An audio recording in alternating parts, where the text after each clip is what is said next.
จิตใจของเฮามันจะแวบกึดไปละมันเป็นอัตโนมัติว่าอย่างมาตื่นมาปุ๊บแล้วเนี่ยมันก็คิดทันทีเลยจำพวกที่สองนั้นตื่นมาปุ๊บยังบ่กึดไปไหนเตื้อแต่สำรวจร่างกายตัวเก่ารอบๆว่าเฮากำลังตื่นละก็ก้อยปีนผ้าห่มออกแล้วก็นั่งลงบนที่นอนก็ก้อยย่อนแข้งย่อนขาแล้วสักกรรมหนึ่งก็ก้อยลุกขึ้นทำความสะอาดที่นอนที่อยู่อาศัยให้เรียบร้อยจากนั้นก็เข้าห้องน้ำห้องต้าแล้วไปทำธุระส่วนตัวล้างหน้าแปรงฟันหัดเบากันก็เพื่อที่จะเป็นกิจวัตรประจำวันส่วนแฮมจำพวกแฮมท่านหนึ่งนั้นก็เมื่อตื่นขึ้นมาจะหูในลมหายใจกำหนดหูมีสติคืออยู่กับร่างกายคือมีสติอยู่อันดับแรกว่าเฮานั้นกำลังนอนอยู่นะก็หูว่านอนแล้วหูอยู่ว่าเฮากำลังกำหนดลมหายใจอยู่ลักษณะประเภทที่สามนี้เปิ้นฮ้องว่าเป็นผู้ที่เจริญซึ่งกรรมฐานแม้พระสัมมาสัมพุทธเจ้าพระองค์ท่านก็ทรงตรัสยกย่องสรรเสริญว่าเมื่อบุคคลผู้ที่นอนอยู่หากว่ากำหนดหูกองลมถึงปวงคือลมหายใจเข้าหายใจออกมีสติหูอันเป็นไปในกายคืออิริยาบถนอนบุคคลนั้นชื่อว่าเป็นผู้มีความเพียรมีความพยายามอยู่ขึ้นชื่อว่าเป็นบุคคลผู้ที่ใส่ใจในการประกอบความเพียรฉะนั้นท่านทั้งหลายเฮาก็จะหันว่าบุคคลที่อาตมายกตัวอย่าง3จำพวกเนี่ยมีอยู่ในตัวหมู่เฮาแน่นอนเพราะถ้าเฮาท่านทั้งหลายตื่นกันมาตั้งแต่เจ้าเฮาคิดไปในเรื่องอื่นใดแล้วเนี่ยบางคนก็สะดุ้งตกใจนะโอ้ควายนะตื่นมาเนี่ยวันนี้จะได้ไปเนี่ยการเนี่ยงานเจ้ากับอันก็ป้อละออนไปเนี่ยการเจ้าลุกขึ้นมาลูกเต้าเราหลานเปิดเทอมกันมาแล้วเนี่ยจะต้องตื่นเจ้าวันนี้สะดุ้งตื่นล่าไปหน่อยฝั่งลุกบลักกักเกกไปหน้ายังบ่ได้ล้างเตื้อห้องน้ำบ่ต้องอู้ถึงนะต้องไปหม้อข้าวเตาไฟนะไปเปิดแก๊สหรือว่าไปหุงหาอาหารในระหว่างนั้นก็ใช้เวลาดังกล่าวนะไปทำธุระส่วนตัวอย่างนี้ก็มีบางคนบางท่านนัดกับเพื่อนไว้แต่เจ้าละเพิ่นนัดกัน5 โมงครึ่งตื่นขึ้นมาโอ้บ่ได้ปลุกนาฬิกาสักกำหรือว่าแบตเตอรี่มือถือหมดลงไปแล้วก็ปลุกนาฬิกาไว้บ่เป็นหมอกสักกำเพื่อนมาเต็กแกหน้าบ้านยืมโอ้ตายแล้วรอกันเนอะบัดตานเตือนนะฟังฟ้าวเข้าห้องน้ำอาบท่ากันวุ่นวายกว่าจะได้ไปกินเวลาแห่งจัดเมินเพื่อนก็ถามว่าก็ยังอั้นน้ำเหลือลืมชัดแบตว่ะแล้วก็มือถือก็เลยดับไปเพราะแบตเตอรี่หมดเขาก็กำเดียวเนาะบางคนบางท่านก็ตื่นมาด้วยความกังวลใจเพราะเนื่องจากว่าเมื่อคืนนั้นกึดไว้กึดเอามือกายหน้าผากบนภูเขาจะไปเซาะไปหาไปว่าไปกินกันต้องได้บางคนบางท่านก็กึดหาว่าจะไปตังดอยเนี่ยไปเซาะหาเฮ็ดทอบเนี่ยตังใดไม่อยากออกห้องเพิ่นว่าไปตังเชียงดาวครับเพิ่นว่าไปตังที่หั่นที่นี่เนาะที่มันเป็นดอยพากันไปเก็บเอาก็ถ้าจะได้หลายอยู่ก็หาแต่ว่าบอกว่าฝนตกออกมาก่อนระยะหลังอย่างเงี้ยบางคนบางท่านก็กังวลใจเรื่องราวที่กึดค้างไว้เมื่อคืนนั่นก็ได้แก่กำด่าของเจ้านายคาดโทษไว้ว่าถ้าทำงานบ่ดีอาจจะถูกปลดหรือบางคนอาจจะมีความขัดแย้งกับเพื่อนร่วมงานหรือว่าเพื่อนบ้านหรือว่าเพื่อนฮักของตัวเก่าก็รู้สึกว่าบ่สบายใจเก็บเอากรรมเหล่านั้นมาใส่ในใจแล้วก่อนนอนก็เป็นทุกข์พุทธเจ้าถึงบอกว่าก่อนนอนเป็นทุกข์ตื่นเช้ามามันจะเป็นทุกข์คือหมายความว่าจิตนั้นมันมีความแปลกโยมลองสังเกตตอนเมื่อใดที่เรามีความ กระวนกระวายใจนะเฮานอนรับเมื่อคืนเนี่ยรับไปยามใดก็บ่ฮู้พอเฮาตื่นขึ้นมาแห่งกรรมเนี่ยเฮาก็จะเอาเรื่องเหล่านั้นคิดต่อเสมือนหนึ่งว่าเป็นช่วงเวลาที่ต่อเนื่องกันเลยแต่ที่จริงแล้วในช่วงระหว่างที่เฮารับเฮานอนเนี่ยเฮาก็จะคิดหาเรื่องหมู่เนี้ยตลอดเลยโยมถ้าเฮาเครียดเฮาคิดหนักเรื่องอะไรอย่างก่อนนอนเนี่ยระหว่างที่นอนรับเนี่ยรับก็บ่เป็นสุขตื่นบ่เป็นสุขย่อมฝันร้ายคือระหว่างนั้นน่ะมันอยู่ในมโนวิญญาณมันอยู่มโนวิญญาณก็คือการนอนรับเหมือนเฮาคิดนั่นน่ะโยมแล้วก็จะคิดวนเวียนอยู่งั้นตลอดทั้งคืนเลยจะมีบางช่วงเวลาที่อาจจะบ่ได้คิดไปแต่ส่วนนักแล้วจะเป็นทุกข์เป็นว่าฉะนั้นก่อนที่เฮาจะเข้านอนนี่เปิ้นเลยให้เฮานั้นรู้จักการกำจัดความเครียดการกำจัดความทุกข์ออกจากจิตใจให้ก่อนโดยที่เฮานั้นหาสาเหตุว่าเฮาเป็นทุกข์เพราะหยังได้คำตอบทันทีคือคิดหนักคนเฮาถ้าคิดเป็นคนบ่คิดหนักเนี่ยมันหลับสบายล่ะโยมสังเกตได้บ่ยากญาติโยมทั้งหลายเมื่อใดก่อนนอนเฮาคิดหนักมีเงินมีทองอย่างเงี้ยมันจะเอาเงินเอาทองไหนไปให้ลูกเต้าเราหลานเพราะว่าเขาจะต้องห้ำต้องเฮียนบ่มีเงินบ่มีทองจะต้องไปซ้ายหนี้ซ้ายสินเปิ้นได้กู้หนี้ยืมสินมาแปลงบ้านก็ดีซื้อรถมาด้วยความจำเป็นหรือแม้แต่จะทำสิ่งอื่นใดก็แล้วแต่ที่เป็นเหตุทำให้เราต้องเป็นหนี้เป็นสินเนี่ยเวลานอนในยามคืนเนี่ยอินาทานังทุกขังโลเกการเป็นหนี้มันเป็นทุกข์ในโลกเนี่ยอย่างเพิ่นว่านั่นแหละขณะเดียวกันนอนไปแล้วก็มีความกังวลใจเรื่องศัตรูกู้อาฆาตหรือว่ากำอู้กำจาของคนที่เขาว่าเฮ้อและแสลงใจเฮาบ่ม่วนบ่งันก็เป็นทุกข์สาเหตุก็คือว่าคิดหนักนั่นแหละยามใดเนาะที่เฮาจะนอนหลับดีตื่นมาก็เป็นสุขแน่นอนว่าเฮาจะต้องกำจัดความเครียดคือบ่ต้องคิดน่ะหรือว่าคิดให้น้อยหรือว่าบ่คิดระยะใดดีก็แน่นอนเลยว่าเฮาก็จะต้องมีวิธีการหลายๆอย่างคิดปลงวางอันดับแรกคิดปลงวางเหียคิดไปก็มกอันนะเฮ้ยมันก็บ่ได้ช่วยหยังให้ดีขึ้นคิดหนักแล้วสตางค์มันจะมาพอกมาพูนมันจะออกมอกเหมือนเห็ดถอบออกมาเป็นกำเป็นปุกมันก็บ่ออกซ้ำหายไปกว่านั้นเวลาเฮาเครียดเฮาคิดหนักก่อนนอนยังจะยะให้เฮานั้นคิดอะหยังบ่ออกตันพิงไปหมดอะเฮาก็วางลงได้แถมวิธีหนึ่งก็คือรู้จักปลงวางเหียว่าคนเฮามันก็บ่อายุบ่ถึง100เขาก็มีหนี้มีสินเหมือนเฮาก็มีหนี้มีสินเปิ้นเป็นกันเต็มบ้านเต็มเมืองก้อยเอานะก้อยที่จะใจหนี้ใจสินไปนะเฮาก็พิจารณาอย่างอี้หรือพิจารณาถึงว่าเขาด่าเขาว่าฮือเฮามาเฮาบ่รับหยังก็เป็นของเขานะพิจารณาถึงความขัดแย้งก็คิดเห็นว่าปลงเอาเมตตาธรรมมาใส่จิตใส่ใจของเฮาเขาได้ว่าฮือเฮาอย่างนั้นอย่างอี้หรือว่าบ่เป็นที่ฮักหรือว่าเพื่อนเกิดความขัดแย้งขึ้น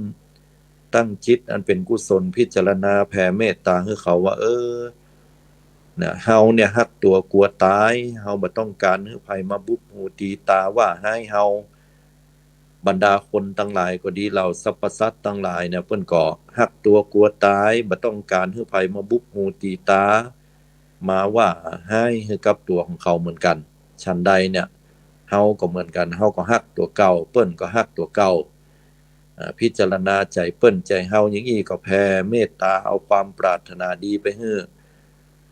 แก่บุคคลคนนั้นเฮาก็จะรับดีนอนดีซึ่งกรรมเนี่ยพุทธองค์บอกว่าเมตตาเจโตวิมุตติเหมือนกันเนอะแถมวิธีหนึ่งก็คือการที่เฮามารู้ลมหายใจของเฮาเมื่อตัดปริโภทความกังวลแล้วเมื่อเฮาท่านทั้งหลายนอนลงหรือถ้ามันนอนบ่หลับแต่เนี่ยโยมก็หาวิธีไปเดินให้มันสบายใจก่อนก็ก้อยปรุงก็ได้ ปลงไปเรียบร้อยมันปลงได้นักบ่นักก็บ่ว่ากันเตื้อแล้วเข้ามาก็ลองมานั่งอยู่เหรอบนเก้าอี้บนมาตังมานั่งเก้าอี้จะนั่งที่เตียงก็ได้แต่ขอให้ย่อนเท้าลงนะเพราะว่าบางเตื้อเตียงมันนุ่มมันนวลอาจจะตากหงายตกลงไปก็ได้เนาะแต่ถ้าเตียงของท่านมันบ่เป็นสปริงนั่งแล้วก็สบายอยู่ก็ขอให้นั่งและกำหนดหูลมหายใจเข้าหายใจออกหรือว่าภัยที่มีปัญหากับสุขภาพร่างกายเจ็บเอวแข้งขาบ่ค่อยดีก็อาจจะนอนราบลงไปพอนอนไปแล้วเอามือมาวางใกล้ๆที่ท้องมอกพอให้พอดีจะหันว่าท้องเนี่ยมันหายใจวอบแวบวอบแวบก็หูลมหายใจเข้าหายใจออกตรงนั้นสบายๆปลงวางเอามือวางลงทุกสิ่งทุกอย่างปลงกรรมฐานเพิ่นว่าปลงกรรมฐานในที่นี้ก็กึดให้ว่าวันนี้อินเนอร์วันเนี้ยเปรียบไปเฮาก็เหมือนเฮาเนี่ยจะตายลงวันนี้ละช่วงเวลาดังกล่าวเฮาก็จะลับตาลงแต่เจ้านี่เฮาตื่นมาตาแตกตลอดวันเนี่ยเฮามีแต่ความทุกข์เนาะเรื่องนั้นเรื่องนี้เข้ามามีความสุขอย่างน้อยเขามาตักคนแบบบ่ปะกันจัดเมินพอมาปะกันมาตักอยู่หมอก 2-3 นาทีแล้วก็ไปก็มีความสุขอย่างน้อยถามสัตว์ละทุกข์สุขดิบกันยังบ่ตันจะชวนไปกินข้าวกินน้ำเขาก็ฟังไปที่อื่นเหียความสุขยังมามีน้อยความทุกข์มีนักวันนี้เนี่ยเฮาจะรับตาลงแล้ววันพรุ่งยังบ่ฮู้ว่าจะตื่นขึ้นมาได้แต่ก็ถ้าได้ตื่นขึ้นมาละก็โชคดีของเฮาเหลือเกินแต่ถ้าว่ามันบ่ได้ตื่นขึ้นมามันจะลวดไปเหียนั่นเฮาก็จะบ่ประมาทขาดสติอยู่ในลมหายใจที่พระสัมมาสัมพุทธเจ้าพระศาสดาของหมู่เฮาเจ้าพุทธได้ทรงสั่งสอนเวนยสัตว์บรรดาพุทธบริษัท4ภิกษุภิกษุณีอุบาสกอุบาสิกาย่นย่อเหลือ2คือบรรดาสมณะหรือว่าตุเจ้าพระเนนและก็ฆราวาสญาติโยมชาวบ้านศรัทธาท่านทั้งหลายเมื่อเป็นดังเนี้ยเฮาจะรับดีนอนดีหูลมหายใจเข้าหายใจออกปลงวางทุกสิ่งไว้นอนไปก็อาจจะแบมือไปตัวเสมือนดังว่าเฮาได้จบชีวิตในวันเนี้ยลงคำว่าจบชีวิตในวันนี้ไม่ใช่หมายถึงเมื่อตายคือหมายถึงกิจธุระทุกอย่างที่เฮาได้ทำมาแล้วเนี่ยเฮาเนี่ยมาหมดละแล้วให้เฮาปลงวางนอนลงแล้วก็กำหนดลมหายใจตื่นขึ้นมาวันพรุ่งเฮาก็จะหูลมหายใจเป็นอันดับแรกมีสติอยู่กับตัวเก่าก่อนจากนั้นก็ค่อยๆพิจารณาในการลุกขึ้นอย่างมีสติพร้อมที่จะสลัดผ้าห่มพร้อมที่จะเข้าไปทำธุระส่วนตัวแล้วก็จะยะสิ่งใดนั้นก็มีสติสำหรับการจะทำกิจกรรมเหล่านั้นอย่างนี้แหละเพิ่นฮ้องว่าอยู่อย่างผู้มีสติบุคคลผู้อยู่อย่างมีสติเพียบพร้อมไปด้วยปัญญามองหันสัจธรรมความเกิดดับของพระสัมมาสัมพุทธเจ้าบุคคลนั้นแม้มีชีวิตอยู่เพียงวันเดียวย่อมประเสริฐกว่าบุคคลผู้ที่บ่มีสติและเป็นผู้ที่บ่มองหันความเกิดและความดับแห่งกองสังขารทั้งหลายถึงแม้ว่าจะมีอายุ100 ปีก็ตามย่อมเป็นผู้ที่บ่ประเสริฐเต้าเลยฉะนั้นท่านทั้งหลายการจะพอหันความเกิดความดับเนี่ยง่ายๆที่สุดการที่เฮาหูลมหายใจเข้าหายใจออกเนี่ยมันง่ายที่สุดละหายใจเข้าเกิดขึ้นหายใจออกดับไปแค่เนี้ยปัญญามันจะก้อยๆงอกงามไพบูลย์เกิดขึ้นเมื่อเฮาเนี่ยมันบ่อยๆครั้งเรียกว่าอานาปานสติขณะเดียวกันเมื่อเฮาหยิบจับเปียอันใดก็ตามเฮาจะไปในห้องครัวแล้วเฮาก็ไปเปิดแก๊สเปิดแก๊สก็ดีใจรัวก็ดีเนาะเมื่อเฮาได้ก่อไฟขึ้นแล้วเฮาก็ปากันตั้งหม้อนึ่งให้ข้าวหรือว่าจะใช้วิธีหม้อหุงข้าวเพราะว่าเป็นข้าวสวยข้าวเจ้าเนาะเฮาก็หุงข้าวไปอย่างมีสติแต่เมื่อใดที่เฮาบ่มีสติแล้วเนี่ยเกิดว่าเฮาเอาหลัวเฮานึ่งข้าวด้วยหลัวเนี่ย พอเขาเผลอไปนี่ก็เดี๋ยวหลัวมันไม่เข้าแหละมันก็ไม่ได้ซุนหลัวเข้าไปมันก็ไฟจะดับอ่ะเนาะ เข้าก็จะบ่ค่อยสุกละกึ่งกลางๆมีปัญหาเนาะหรือก็มันก็ถ้าเปิดแก๊สละไว้เมินโอ้อันนี้อันตรายครับละเนาะเพราะว่าแก๊สนี่มันฮ้อนเนอะมันเป็นเปลวไฟเนาะอันนี้ก็ต้องพอมันดีๆนะแก๊สเนี่ยมันมีข้อดีคือมันเสมอนะมันเสมอกว่าการที่ใช้หลัวแต่ว่าไฟนี่มันก็แรงพอสมควรเลยต้องระมัดระวังและที่สำคัญเห็นอย่างหนึ่งไฟฟ้าหุงข้าวนะเมื่อเฮาหุงข้าวเฮาก็ต้องพอแต่โชคดีที่มันมีระบบอัตโนมัติตัดโดยอัตโนมัติอันนี้ก็โชคดีแต่เพื่อความบ่ประมาทเฮาก็จะต้องมันพอมันก้อยเนาะสิ่งเหล่านี้มันเป็นสิ่งที่ถึงแม้ว่าความเสี่ยงในเรื่องภัยที่เฮาจะได้รับมันมีน้อยแต่ว่ามันก็บ่ได้หมายความว่าบ่มีนะฉะนั้นเฮามีสติทุกๆครั้งเนี่ยเฮาอยู่ในโรงครัวเนี่ยโยมใจโรงครัวของโยมให้เป็นประโยชน์คือความหมายอาตมาภาพว่าใช้โรงครัวให้เป็นโรงปฏิบัติธรรมถ้าโยมเข้าไปในโรงครัวแล้วเนี่ยโยมจะหยิบจะจับจะเปียอย่างก็แล้วแต่ให้โยมมีสติโยมสังเกตก่อนว่าอย่างที่คลิปเปิ้นแปลงมาตลกนั่นน่ะ ที่จริงเขาเล่นเอาเนาะแต่มันมีแต่ในชีวิตแม่บ้านกวาดบ้านกวาดโรงครัวกวาดหอเฮือนเดือนดาวอยู่อะแล้วก็เอาไม้กวาดเนี่ย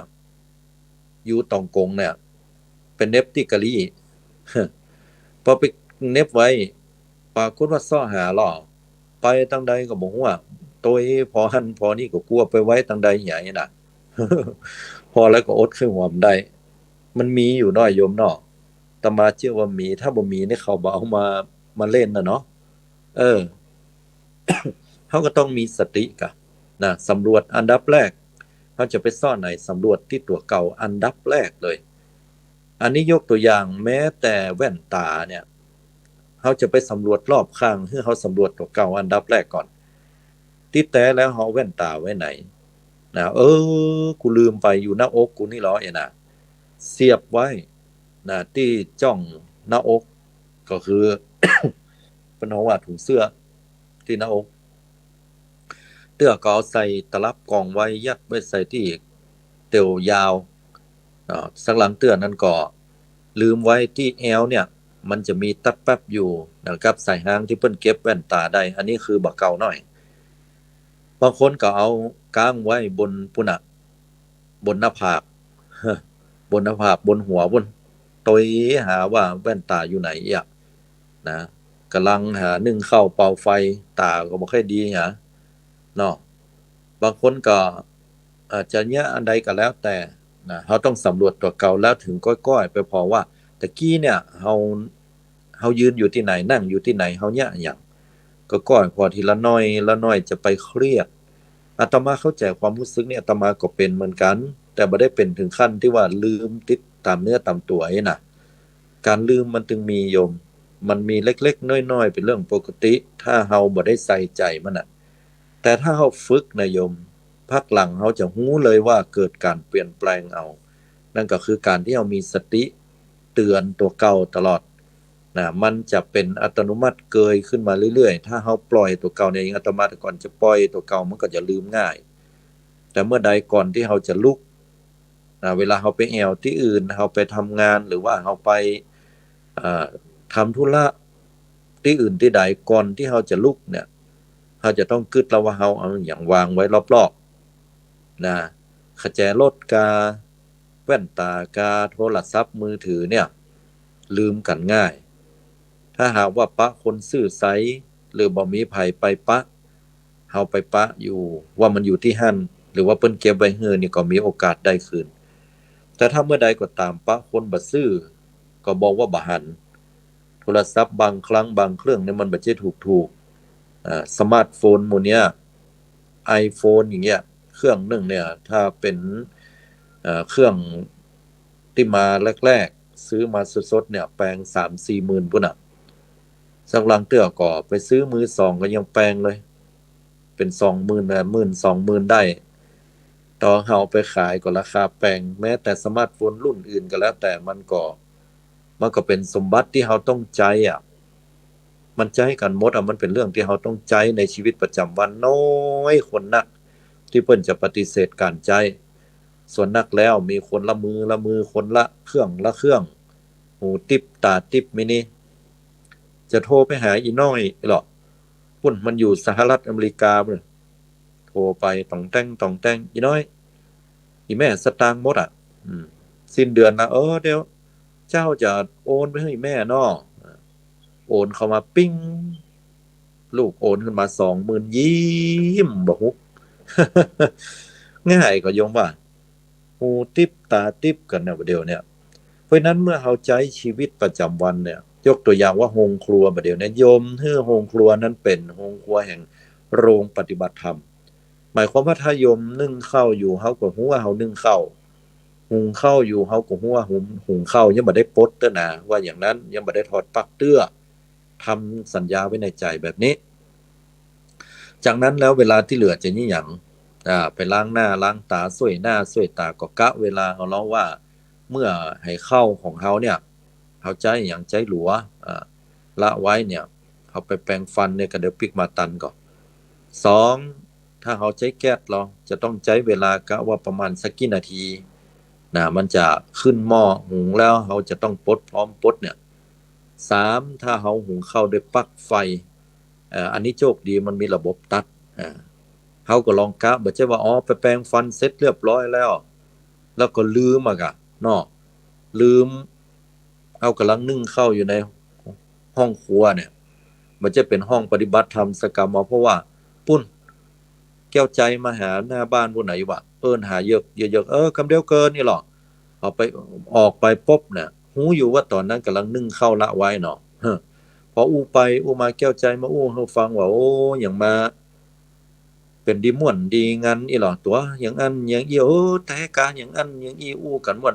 แก้วใจเฮ้ยกูลืมไปกูกำลังนึ่งข้าวมันปิกไปหำกำเฮ้ยหลัวไฟปอวายอ่ะนะปานปอใจแก๊สเนี่ยตายตายแล้วควันกุ้มตายนะปิดไป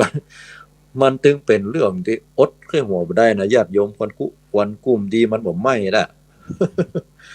เนี่ยเขาขาดสติกันนะโยมมันเป็นเรื่องปกติก็โยมว่าถ้าเขาบ่มีสติก็จะเป็นอย่างนี้ทีเนี้ยที่จริงเนี่ยคำว่าปกติคือต้องมีสติถ้าเขาบ่มีสติแล้วมันจะบ่ปกติโยมเข้าใจเนาะที่กูวันเนี่ยที่เขาว่าเขาลืมนั้นลืมนี้เป็นเรื่องปกติที่จริงมันปกตินะการปกติคือเขาต้องมีสติแล้วมันจะเกิดความปกติมันจะบ่เกิดความพลั้งเผลอผิดพลาดเนาะโยมเนาะฉะนั้นเนี่ยใดเขาจะอยู่ในโฮงกวางเขาเพื่อเป็นโฮงปฏิบัติธรรมอันนี้ฝากให้กึดเนาะกวาดเพี้ยวก็มีสติในการกวาดจะไปใจลอยกะเดี๋ยวกวาดไปกวาดมาเนี่ยใจลอยกึดไปสปะกวาดไปก็ยิ้มไปป่อมันเข้ามาปุ๊บโหตัวยิ้มมาอย่างนั้น พอยังผีบ้าลอยนะจากรอยยิ้มที่พิมพ์ใจปวดโธมันเหมือนถูกกระชากในใจเนาะปากบดีอีลูก เปิ้นกึดถึงพูดว่าเปิ้นจะกระล่ำจะรวยถูกหวยครั้งนี้ละเป็นตัวเก่านี่มาว่าเปิ้นฮะเนาะอีนะ เขาได้กรรมบดีแม่ละอ่อนเนาะก็หางไปว่าแม่มันว่ายังผีบ้าอีนี่นะก็ว่าไปว่ามาก็ยิ้มคนเดียวเนี่ยป้อมันก็เคยหัวคึกๆแค่นี้เนาะก็ได้ยิ้มคนเดียวเนาะอันนี้ก็คือใจลอยแต่บางเตือกกวาดไปกวาดมาเนี่ยปวดหูหน้าบึ้งเพราะว่ากึดถึงเรื่องเดี๋ยวมันตะวาเนี่ยสีจันเดือดร้อนว่าเฮ้ยเนาะมันว่าอย่างโหเฮ้อนะใจขึ้น สีจันมันว่าเฮ้ยกรรมเฮานี่เดือดร้อนเดือดร้อนปุ๊บกวาดไปกวาดมาอีนี่นะมันมาว่ากูอย่างกูมจะอันสักหน่อยน่ะป้อละอ่อนเจาะหม้อมาตัววันนี้แปลงหน้าอย่างมางามนะจะไปปากนัก ป้อมันโดนละได้กินข้าวแล้วเนี่ยว่าอย่างเงี้ยนะไปซื้อของกินกาดปุ่นตัวข้าไปจ้างจ่ายกาดเนี่ยแล้วพ่อจ่ายบาหัวลมบาจอยแบบไปซื้อมาได้กินได้น่ะแต่ที่ป้องมันอยากไปซื้อของกินมาเนาะ ไปซื้อผักซื้ออย่างกับหัวถามเปิ้นเพิ่นก็ฮือมาเอามาอย่างนักล้ำเหลือเนี่ยผักป้อมใบหอมเนี่ยไผว่าซักเตื้อก็พวกกะ แก้วมันบอกคือว่าซื้อมาหลายๆไว้ว่าอุดหนุนมันเอ้ยมันก็เหลืองหมดอากามกินบัดตันเนี่ยเดือดร้อนวุ่นวายครับโอ้ยสาเหตุก็เพราะว่าบ่มีสตินั่นน่ะ ขึ้นไปก็เป็นดีม่วนแต่ญาติโยมทั้งหลายมันจึงมีกรรมได้ทะเลาะเบาะแว้งกันพิษหัวกันนะเรื่องเล็กๆน้อยๆสาวไปแต่เป็นว่าแม่ละอ่อนมันบ่มีสติปล่อยใจกึดหรอกถ้าเฮาเอาโฮมครัวเฮาเป็นโฮมปฏิบัติธรรมมีสติในคณะกวาดนะโยมป้อละอ่อนเข้ามาปุ๊บโอ้ตัวยังคักแท้นะโอ้ขอบคุณหลายๆป้อเนี่ยใจเย็นใจจื่นนะโอ้ปีติยินดีก็ฮู้ว่าเฮาปีติยินดี แม่วันเนี้ยพ่อแค่อยากกินเฮ็ดทอบสักก๊อกหรอกแปลงไปก็หาบ่เป็นอย่างพ่อเดี๋ยวเปิ้นกินกันตึงบ้านตึงเมืองเดี๋ยวเขาไปซอบหอน้องเจ้าพ่อกันเน้อนะแม่เจ้าพ่อกันว่าก๊อกหนึงมันราคาเท่าใดก็เขาก็กินกับหมอเปิ้นว่ามันมีประโยชน์ต้านมะเร็งด้วยว่ะปีหนึ่งเนี่ยเปิ้นก็ได้กินกันมันจะมีเหี่ยกุเตื้อเนาะเปิ้นได้กินเขาได้กินนะกะไปเป็นอย่างซื้อมาเตอะเห็นน่ะเอาใจสามีเอาใจพ่อละอ่อนโอ้ชีวิตมันก็น่าอยู่หรอก เพราะว่าแม่มีสติขณะกวาดบ่ปล่อยใจให้มันกึดไปเลยอันเนี้ยญาติโยมทั้งหลายมันเฮาเอาเยี่ยใดเฮาจะเอาโฮงครัวเนี่ยเป็นโฮงปฏิบัติธรรมของเฮาเนาะล้างละกาถ้วยวานจานจ้อนละไว้หันคักหลักตั้งแต่ตะวาละขี้ค้านนี่หรอกม้อยอิฐมาพอแห่งกรรมระหว่างที่นึ่งข้าวเป่าไฟอยู่นั้นเฮาก็ตั้งละไว้ล้างถ้วยล้างจานให้มันสะอาดเรียบร้อยระหว่างล้างก็มีสติเพราะว่ามันมืด ก็เดี๋ยวได้เรื่องนะญาติโยมทั้งหลายใส่คณะล้างก้อยๆแม้ว่าเฮาล้างโวยเฮาก็ต้องจับให้แน่นๆนิ้วกำให้มันแน่นๆเนาะนี่ก็คือโรงครัวคือโรงปฏิบัติธรรมญาติโยมล้างเสร็จล้างเสร็จก็เอาไปวางไว้อย่างเงี้ย มีสติในขณะล้างเนาะเวลาล้างก็เอาใช้น้ำยาตัวเอาน้ำพดไปตัวมันก็กลิ่นบ่หายก็ต้องล้างต้องส้วยต้องทำความสะอาดให้มันดีอย่างเงี้ยเป็นต้นมีสติในคณะธรรมโยมเป็นโรงปฏิบัติธรรมของเราได้เนี่ยอาตมาว่าการปฏิบัติธรรมมันอยู่เหี่ยกุฏิบ่เว้นแม้แต่ห้องน้ำถ้าโยมจะเอาห้องน้ำเป็นห้องปฏิบัติธรรมก็ได้จะกล่าวไปย้ายถึงห้องนอนนะนั่นก็เฮานั่งสมาธิภาวนาอยู่แล้วนอนสมาธิอยู่แล้ว ห้องรับแขกก็เป็นที่ปฏิบัติธรรมห้องปฏิบัติธรรมได้นะหรือว่าจะเป็นกลางควงบ้านของเราก็เป็นที่ปฏิบัติธรรมได้โยมถ้าถามว่าเป็นปฏิบัติธรรมได้อย่างใดพระคุณเจ้าเนาะโอ้โยมก็เปียยุสลาดไปกะเนาะเดินไประวังนะก็ขวาซ้ายในใจหรอกนะเนี่ยแล้วก็กวาดบะเกาเปิ้นใจกรรมรัชโชหรนังรัชชังหรติการกวาดหรอกกวาดวัดเนี่ยนะเอาไปใช้กวาดบ้านก็ได้ เพราะกรรมนี้มันไม่ใช่หมายความว่ากวาดวัดอย่างเดียวเป็นคาถาของพระจุลบรรทกหรอกฉะนั้นถ้าเวลาเขาจะกวาดเขาจะบริกรรมก็ได้หรือบริกรรมอันใดเพราะว่ามันจำยากก็ขอเขามีสติในการกวาดก็ให้เขากึดไปว่าใบไม้เนี่ยเขาจะบ่ให้มันเหลือพยายามกวาดให้มันเหมือนกิเลสอาสวะที่อยู่ในใจเขาเนี่ยนะหรือก็มันก็ความทุกข์ความยากที่มู ใจอุบายเนาะความทุกข์ความยากที่มันอยู่ในจิตในใจของเฮาเนี่ยขอให้มัน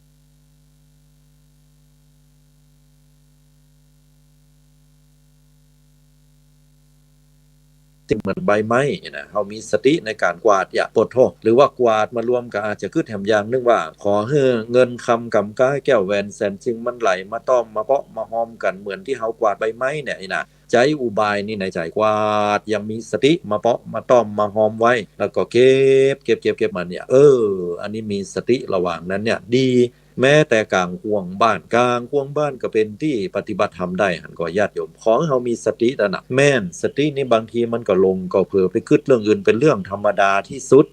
บอกว่าจะอยู่ห้องครัวบอกว่าจะอยู่ห้องนอนบอกว่าจะอยู่ห้องรับแขกบอกว่าจะอยู่กลางห่วงบ้านบางเตื้อบางครั้งเวลาเฮาแยกการแยกงานกวาดเที่ยวพัดปัดโปสิ่งเหล่านี้จิตใจมันลุดมันก็ไปแอวเหมือนกันเพราะว่าจิตเนี่ยมันถูกสะสมมาเบื้องลึกแห่งจิตใจคนเฮามันเป็นอย่างนั้นแล้วมันเป็นธรรมชาติที่แอวด้วยนะเฮาจะให้มันอยู่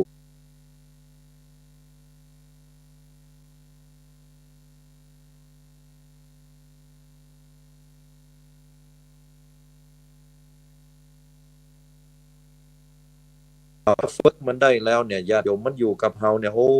อายุวันนะสุขาภละเนี่ยเต็มเปี่ยมทรัพย์สินเงินทองปรารถนาสิ่งใดแล้วจะได้ในสิ่งนั้นอันนี้เรื่องจริงญาติโยม สุขภาพพลานามัยก็จะแข็งแรงดี ถ้าจิตใจเนี่ยมันมาอยู่กับกายเพิ่นว่าใจเป็นนายกายเป็นบ่าวถ้าเจ้านายบ่อยู่กับบ่าวเจ้านายจะไปใจไผถ้าบ่าวบ่มีเจ้านายไผจะมาควบคุมดูแลมันก็ ถ้าจะมาพอมันก็เหมือนกายกับจิตน่ะจิตใจหนีไปเอาเหียที่นึง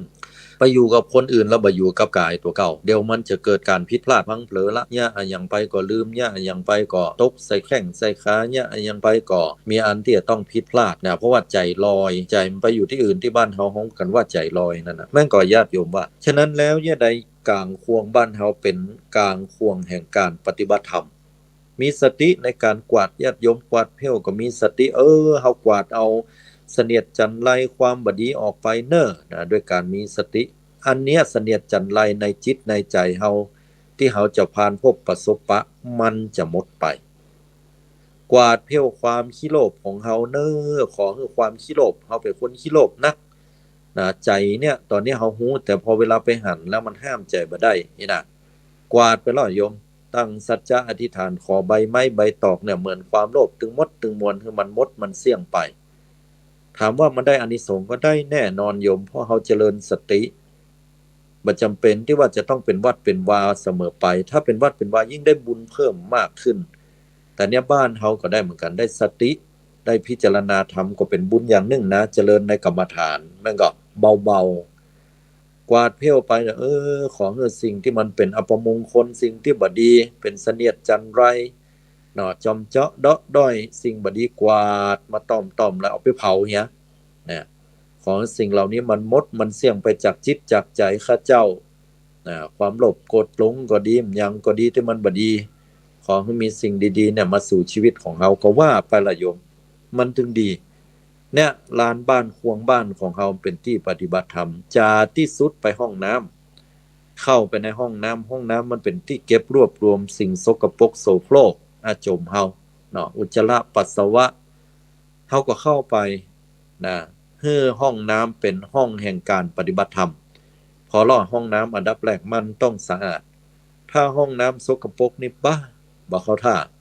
ตอเฮาจะบอกว่าห้องน้ำมันเป็นที่เก็บของสกปรกอยู่แล้วก็เพราะมันเป็นที่เก็บของสกปรกอยู่แล้วนั่นแหละ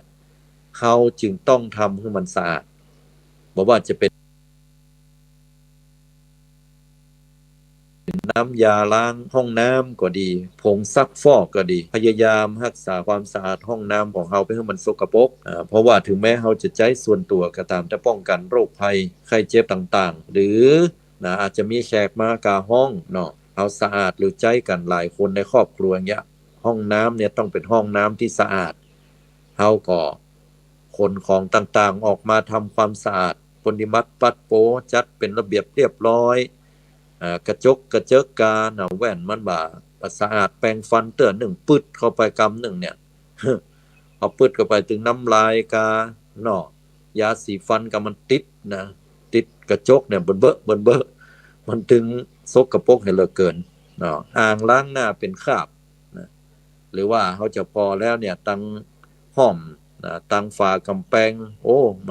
มันติดอยู่เขาก็ใจแฟบใจสะกดใบใจเครื่องคัดอย่างทำความสะอาดพอมันสะอาดแล้วเนี่ยเวลาเราเข้าห้องน้ำนั่งก็มีสตินั่งมีสติหูกำหนดหูลมหายใจไปก็ดีหูว่าเรานั่งหูว่าทำกำลังอยู่ในห้องน้ำอยู่นะกำลังถ่ายนักถ่ายเบามีสติอยู่ระหว่างนั้นจิตใจบ่ปล่อยให้มันล่องลอยไปเนี่ยอันนี้ก็ถือว่าเป็นการปฏิบัติธรรมเป็นที่สำหรับการปฏิบัติได้หมดขอให้เฮาเพียงแค่มีสติตามถ้าบ่มีสติกุศลทั้งหลายบุญทั้งหลายการปฏิบัติธรรมทั้งหลายบ่เกิดแน่นอนฉะนั้นสติเนี่ยเป็นสิ่งที่เริ่มต้นเป็นสิ่งที่ตั้งมั่นเป็นสิ่งที่ปาให้เฮาได้สำเร็จประโยชน์ถ้าบ่มีสติแล้วเนี่ยทุกสิ่งทุกอย่างนี่ก็บ่เกิดขึ้นแน่นอนศรัทธาญาติโยมแต่เลยญาติโยมทั้งหลายมันตึ้มเกิดขึ้นลองโยมขับรถออกไปจากบ้านบ่มีสติอย่างจะเกิดขึ้นโยมกำลังกวาดกำลังเพ่วอยู่บ่มีสติอย่างจะเกิดขึ้น ตั้งมอนึงหายเข้าไว้แล้วบ่มีสติอย่างจะเกิดขึ้นเนาะเข้าห้องน้ำห้องต้าก็ดีมันมืดมันมืดห้องน้ำมืดบ่มีสติโยมคิดว่าอย่างจะเกิดขึ้น อยู่กับบ้านกับจองนะอยู่ห้องนอนบ่มีสติอะหยังจะเกิดขึ้นทุกสิ่งทุกอย่างความประมาทพลาดพลั้งความพลั้งเผลอมันจะเกิดขึ้นกับเฮาหมดแม้แต่อยู่กับคนบ่มีสติเช่นว่าจะเนี่ยหยังบ่มีสติบ่รู้จักสำรวมระวังเดินต่อหน้าผู้ใหญ่บ่ได้ก้มผ่านนะหรือว่าเดินไปแล้วก็บ่ระมัดระวังเอาสิ่งนั้นสิ่งนี้ไปโดนใส่เปิ้นนะการอู้การจาบ่ระมัดระวังคำอู้คำจาของเฮาต่อบุคคลอื่นอะหยังจะเกิดขึ้นเนี่ยเพราะฉะนั้นแล้วอยู่คนเดียวก็ต้องมีสติอยู่กับคนหลายก็ต้องมีสติแต่บ่ได้หมายความว่าเคร่งครัดถึงขั้นที่จะต้องกำหนดหูลมหายใจไปเหี่ยวกุฏิก็บ่ใช่อันก็สบายๆนี่แหละญาติโยมเพียงแต่หูตัวนะหูตัวเวลาเฮาอู้เฮาก็ฮู้ว่าเฮาอู้อยู่กรรมไหนที่เฮาควรจะอู้กรรมไหนบ่ควรจะอู้ฮู้อยู่ว่าคนคนเนี้ยนะเปิ้นประสบความทุกข์อย่างในใจนะปะอย่างพ้องลูกเต้าเราหลานกาสักหลังเตื้อเปิ้นก็มีความทุกข์ทั้งครอบครัวสามีเปิ้นภรรยาเปิ้นลูกเต้าก็มาบ่ได้อยู่ถ้อยฟังกรรมเหียอีน่ะหรือว่าเขามีปัญหาการเงินอื่นใดอันใดที่เฮาจะหลีกเลี่ยงบ่อู้ถึงเนี่ยบ่ทำให้เปิ้นบ่สบายใจเฮาก็บ่อู้เช่นใดเปิ้นบ่อู้ให้เฮาฟังเนาะฉะนั้นแล้วเนี่ยเฮาต้องมีสติอันไหนที่คำอู้ของเฮาเนี่ยเปิ้นอู้ให้เฮาฟังว่าอีคนนั้นจังคนนี้เฮาจะอย่าใดให้เปิ้นถึงสองเนี่ยมาสมานกันเป็นมิตรบ่ใช่ไปหันตัวกับคนคนนั้นแล้วก็ช่วยกันก่อไฟให้เปิ้นได้ไปโคตรแห่งคนนึงนี่น่ะเพราะถ้าโคตรเข้าแห่งวันนึงเขาไปดีกันเนี่ยเฮาเนี่ยจะกลายเป็นส่วนเกินของชีวิตของเปิ้นไปเนาะเพราะฉะนั้นแล้วเนี่ยจะได้ก็ตามนะต้องมีสติในการอู้นะต้องมีสติในการอู้เนาะอยู่ต่อคนประชุมชนนักที่เฮาบ่ฮู้จักเฮาจะอย่าใดก็ต้องฮู้จักการที่มีสติฮู้จักการที่เฮาจะต้องระมัดระวังเช่นว่าถนนมันมีรถผ่านไปผ่านมาถนนหนทางก็ต้องระมัดระวังแม้ว่าเฮาจะข้ามถนนทางม้าลายก็ตามแต่คนยุคนี้สมัยนี้เนี่ยก็คือต้องฟั่งฟ้าวต้องแข่งกับเวลาใจฮ้อนกันเฮาก็ต้องระมัดระวังพอซ้ายพอขวาคือดีจะไปประมาทแม้ว่ามันจะติดไฟแดงเฮาจะข้ามได้เนี่ยเฮาก็ต้องระมัดระวังอยู่ดีต้องระมัดระวังอยู่ดีจะไปประมาทนะฉะนั้นแล้วเมื่อเฮาตั้งอยู่ในความบ่ประมาทแล้วความพลั้งเผลอผิดพลาดเนี่ยมันจะบ่เกิดขึ้นยิ่งมีสตินักยิ่งดีมากอันเนาะอันนี้แหละศรัทธาญาติโยมอาตมาภาพก็เลยฝากไว้ว่าถ้าเฮาจะอยู่ที่บ้านที่จองเฮาสามารถที่จะปฏิบัติธรรมได้เอาโรงครัวให้เป็นโรงปฏิบัติธรรมได้เนาะเอา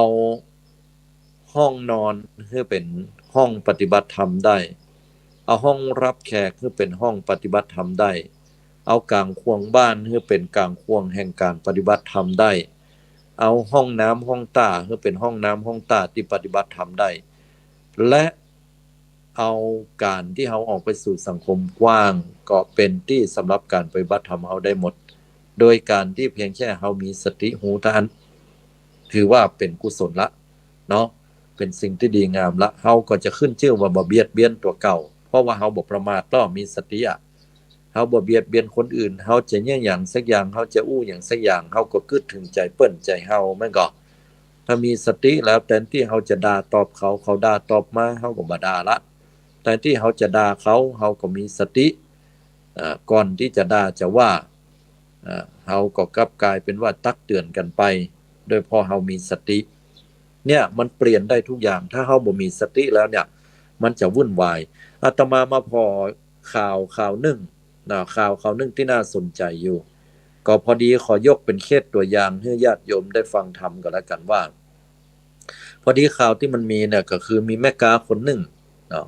แม่ค้าคนนี้อายุราวๆสัก60ปลายต้นๆเป็นแม่ค้าขายบะนาวตามที่เพิ่นได้เสนอข่าวนะ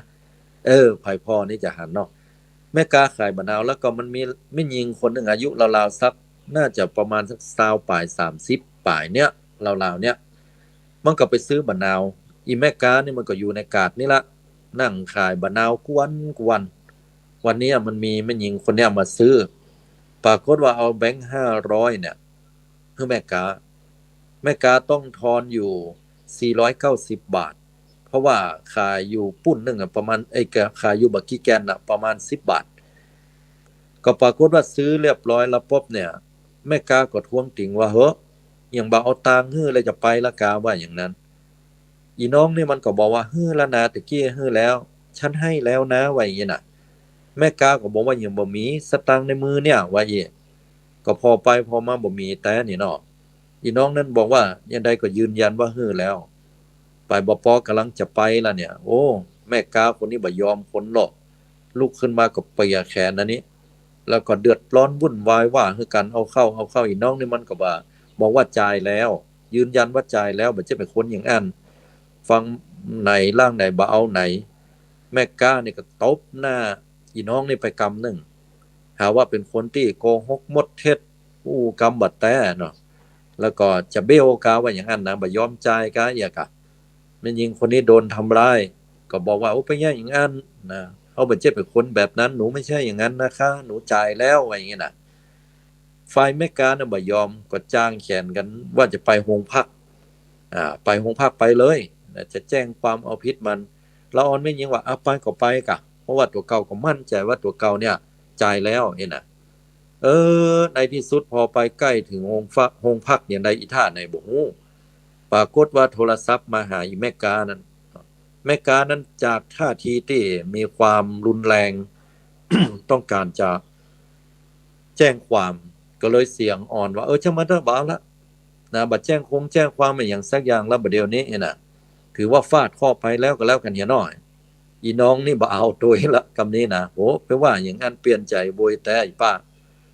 ก็ปิกมาหั่นก็มาอู้มาจากันนะครับว่าเอาอย่างใดบัดเดี๋ยวนี้บัดได้เนอะเพราะว่าได้ด่าข้าเจ้าเนี่ยเป็นการหมิ่นประมาทซึ่งหน้าปลายบ่พอว่าข้าเจ้าเนี่ยรักของตัวข้าเจ้ามันจะมีใจแบบนั้นก็สิ่งที่ยืนยันได้ดีที่สุดมีหลักฐาน2 ชิ้นที่คนที่อยู่ใกล้นะเปิ้นบอกนั่นก็คือ1สตางค์แบงค์500แบงค์นั้นน่ะอีป้ามันเอาไปตกไว้อยู่ปืนเนี่ยปืนโต๊ะที่ขายบะนาวนี้เขาไปหั่นใส่นี่ร้อยน่ะแต่เนี่ยจ่ายแล้วแต่ว่าเอาไปตกตัวเก่าปิวไปตกบ่พอ2ก็คือมีกล้องวงจรปิดฉะนั้นกล้องวงจรปิดเนี่ยญาติโยมทั้งหลายมันมีข้อดีอย่างเอี้ยแล้วก็บันทึกเสียงได้หมดนะสมัยบัดเดียวเอามาเปิดฟังอีป้านี่ตบหน้าอย่างใดว่าอย่างใดอีน้องนี่อู้อย่างใดเป็นหลักฐานมัดอีป้านี่พอเวลามาแถลงข่าวเป็นให้เป็นฮ้องอีดูข้าเจ้าเตอะว่า ข้าเจ้าอันบ่ได้ตั้งใจว่าล้มบ่จอยมาพักก่อนน้อยอีลูกเลยตบหน้ามันไปกำเดียวบ่นักเท่าใดว่าบัดเดี๋ยวนี้ก็เลี้ยงหมูเลี้ยงหมาไว้นักสตางค์นะมันฟ้องร้องแล้วเนี่ยบ่มีตังค์ไปเฮ้อจะเอาเข้าคุกก็เข้าเถอะแต่ยังใดก็ขอหันใจเอาหมาเอาแมวไปเลี้ยงคือตัวอีว่าอุ้ยคนเฮาอีก็เป็นมีว่าได้โยมได้ก็ไอ้ตอนที่มันจะเนี่ยจะตบเปิ้นเนี่ยจะประทุษร้ายผู้อื่นเนี่ยจะลากแขนเปิ้นไปขึ้นไปปุ่นไปโรงพักปุ่นก็ยังบ่คิดให้ดีมันก็สติหลุดญาติโยมทั้งหลายคิดให้ดีเสียก่อนสุดท้ายแล้วเนี่ยกลายเป็นหลักฐานมัดตัวเก่าอายคนทั้งหลายเนี่ยศรัทธาญาติโยมทั้งหลายสติกรรมเดียวเนี่ยศรัทธาญาติโยมต้องตั้งมั่นก่อนที่จะเนี่ยหยังพอพิจารณาให้ดีรับมะนาวแค่10 บาทก็บ่น่าจะเดือดร้อนวุ่นวายกันถึงขนาดนั้นเนาะเอากันดังไปจนถึงตึงกาดตึงลีสุดท้ายพอเปิ้นฮู้แล้วเนี่ยแล้วก็ได้น้องเนี่ยมันเป็นข่าวปุโธสื่อทั้งหลายเนาะมันมาเนี่ยเปิ้นเฮาว่าทัวร์ลงนะทัวร์ลงก็คือพอข่าวมันออกไปบัดเดี๋ยวเปิ้นมีเม้นนี่หรอเม้นก็คือการแสดงกำกึดกำหันพิมพ์ลงในหันโป้ทั่วคนถึงประเทศไปด่าอีป้า เนี่ยแทนที่ตัวเก่าเนี่ยกำมันคิดเวยนะติดจรวดนะญาติโยมมันด่าอีน้องเนี่ยแค่กาดนั่นน่ะคนฮู้ในกาดนั่นน่ะกะอาตีไปง่ายๆกาดน่าจะมี100กว่าคนเนาะแต่อีป้านี่โดนคนทั้งประเทศไปด่าหัวตัวเก่า กำเวนเวยนะญาติโยมติดจรวดเลยหั่นเนอะแต่นะญาติโยมในนั้นมีสติก่อนจะกึดจะแย่อย่างไผจะว่าอย่างไผเฮามีสติให้เกิน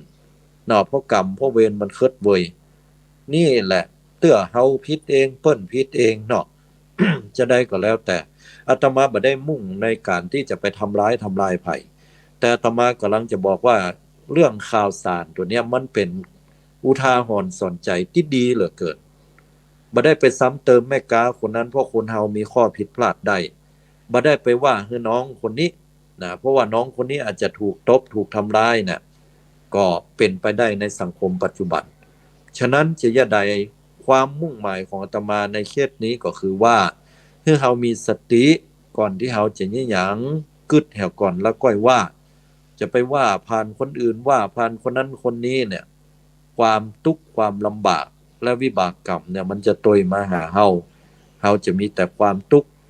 เฮาจะปะแต่สิ่งที่เลวร้ายนะญาติโยมทั้งหลายอย่างแม่กาคนเนี้ยคนก็จะประนามหยามยิงว่าเฮ้ยเปิ้นเป็นคนแบบนี้แบบนี้การค้าการขายยังก็ลำบากละ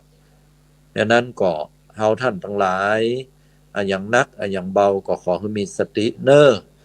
เฮาเฮืออภัยได้ก็เฮืออภัยกันเตอะในสังคมนี้เนาะและอย่างก็ตามที่เฮารู้สึกว่าเฮาผิดเมื่อเฮาผิดแล้วเฮาก็กล้าที่จะขอโทษแล้วก็เริ่มต้นใหม่ได้คนที่ได้รับการปฏิบัติจากคนที่ผิดแล้วเนี่ยถ้าเขาสำนึกแต่ต้องเน้นย้ำว่าสำนึกแต่น่ะถ้าเปิ้นขออภัยขอโทษเฮาก็ให้อภัยเตอะนะออมชอมกันไปอันไหนที่จะช่วยเยียวยาจิตใจกันจะต้องให้ช่วยเรื่องหยังเรื่องของค่าใช้จ่ายกานะหรือว่าเรื่องของจิตใจนะมีการขอโทษขอโพยมีการบอกมีการกล่าวซึ่งกันและกันต่อไปจะสำรวมระวังบ่ทำแฮมฝ่ายก็ให้อภัยต่อกันและกันเป็นมิตรไมตรีที่ดีต่อกันจากเป็นศัตรูกลายมาเป็นมิตรมันแน่เฮียนหูจิตใจกันไปเหมือนอาจจะกลายเป็นเปื้อนตายกันก็ได้คบหาสมาคมกันกึดใจแต่ก่อนเนาะตัวนอกเฮาพิษหัวกันครั้งนั้นนะตัวอู้จะเป็นจะตายนอกจากฆ่าจะแกล้งกันบัดเดียวเปิ้นยอมรับว่าบ่มีตัวเนี่ยเปิ้นบ่มาได้ถึงขนาดนี้นะอีก็ได้นะแฮมคนก็บอกแตกอะแต่ก่อนโอ้จะฆ่าจะแกล้งกันเนาะเฮาเนาะพอเปิ้นโอ้คนที่เคยคบหาสมาคมเป็นเพื่อนกันนะหมู่นั้นก็หายไปเฮาว่าล้มหายตายจากหนีกันไปพ้องก็มีแค่ตัวคนเดียวเนี่ยอยู่ด้วยกันเนี่ยได้ปึ้งปะอาศัยกันยามบ่มีสตังค์ก็โทรหากันหยิบยืมกันได้ยามมีปัญหาหยังก็มาล้นมาหากันเนี่ยปรึกษาหารือตัวอย่างดีแต่อยากกลายเป็นมิตรแก้วสหายคำกันไปเห็นเหรอก็มีนะหลายคนหลายกู้นะญาติโยมทั้งหลายเพราะการเอื้ออภัยเพราะการมีสติ สังคมนี้ถ้าคนเฮามันมีสติแห่อย่างแล้วรู้จักการให้อภัยสังคมไทยของเฮาสังคมโลกของเฮาจะเป็นสังคมที่น่าอยู่เป็นสังคมที่ศิวิไลซ์เป็นสังคมที่บ่ต้องไปเสาะหาสวรรค์ถึง6จันทร์บนที่ไหนก็ตามเปิ้นฮ้องว่าสวรรค์บนดินจะเกิดขึ้นที่นี่บ่ต้องไปรอตายแล้วไปปะจะเกิดขึ้นที่นี่บ่ต้องไปรอวันไหนคือวันนี้